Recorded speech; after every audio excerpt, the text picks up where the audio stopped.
ముంబైలో ఐశ్వర్య రాయ్ బచ్చన్ కారును ఎర్ర బస్సు ఢీకొట్టిన ఘటనకు సంబంధించిన వీడియో సోషల్ మీడియాలో వైరల్ అయిన సంగతి తెలిసిందే. ఈ సంఘటన అభిమానులను కంగారు పెట్టింది. కార్లో ఉన్న ఐశ్వర్యారాయ్కి ఏమైనా అయిందా అంటూ ఆరాలు తీశారు. కానీ ఎవరూ ఊహించినంత పెద్ద ప్రమాదం కాదు ఇది. ఐశ్వర్యారాయ్ అసలు ఆ కారులోనే లేరని తెలిసి అంతా ఊపిరి పీల్చుకున్నారు. అంతేకాదు, అసలు ఎర్రబస్సు ఐష్ కార్ని బలంగా ఢీకొట్టలేదు. కేవలం వెనక భాగంలో రబ్ చేసింది. దీంతో కార్పై గీతలు పడ్డాయి మినహా అక్కడి నుంచి వెళ్లేందుకు ఇబ్బంది పడేంత డ్యామేజీ జరగలేదు. అందుకు సంబంధించిన దృశ్యాలు కూడా వీడియోలో కనిపించాయి. పాపులర్ మీడియా కథనం ప్రకారం జుహు తారా రోడ్లోని అమితాబ్ బచ్చన్ బంగ్లా సమీపంలో ఐష్ కార్ చిన్నపాటి ప్రమాదానికి గురైంది. అయితే ఇది ఘర్షణకు దారితీసింది. ఆ సమయంలో ఒక బౌన్సర్ ఎర్ర బస్సు డ్రైవర్ను చెంపదెబ్బ కొట్టినట్లు సమాచారం. తరువాత బంగ్లాలోని సిబ్బంది క్షమాపణలు చెప్పారు. క్షమాపణ చెప్పడంతో ఎర్ర బస్సు డ్రైవర్ పోలీసులకు ఫిర్యాదు చేయకూడదని నిర్ణయించుకున్నాడు. అలా ఆ గొడవ సద్దుమణిగింది.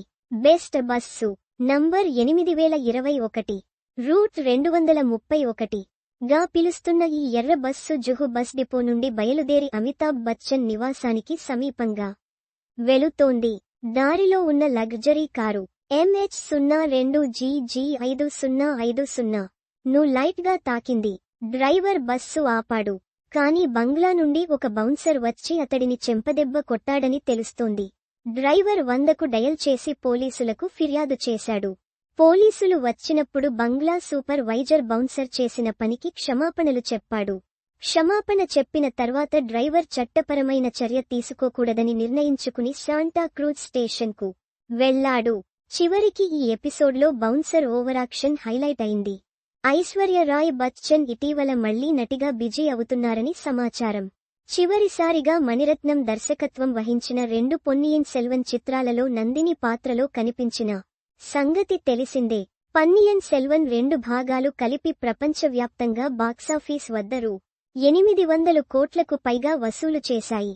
2018 మ్యూజికల్ కామెడీ మూవీ బ్యాక్కొటేషన్ ఫ్యాన్నీ ఖాన్ బ్యాక్కొటేషన్లోనూ నటించింది. కానీ ఈ చిత్రం బాక్సాఫీస్ వద్ద ఘోరంగా విఫలమైంది.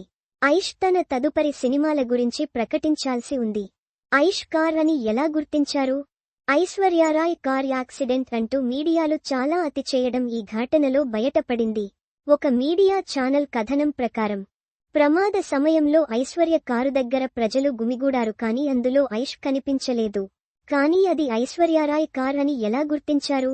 అంటే ఐశ్వర్య రాయ్ బచ్చన్ వాహనాల కార్ కానీ ఇంకేదైనా. లైసెన్స్ ప్లేట్లపై బ్యాక్కొటేషన్ 5050 బ్యాక్కొటేషన్ అని ఉండటం వల్ల వాటిని గుర్తించడం సులభమైంది. ముంబైలో ప్రమాదానికి గురైంది ఐశ్వర్య కార్ అని ఫోటోగ్రాఫర్లు గుర్తించడంలో ఈ ఫ్యాన్సీ నంబర్ సహాయపడింది.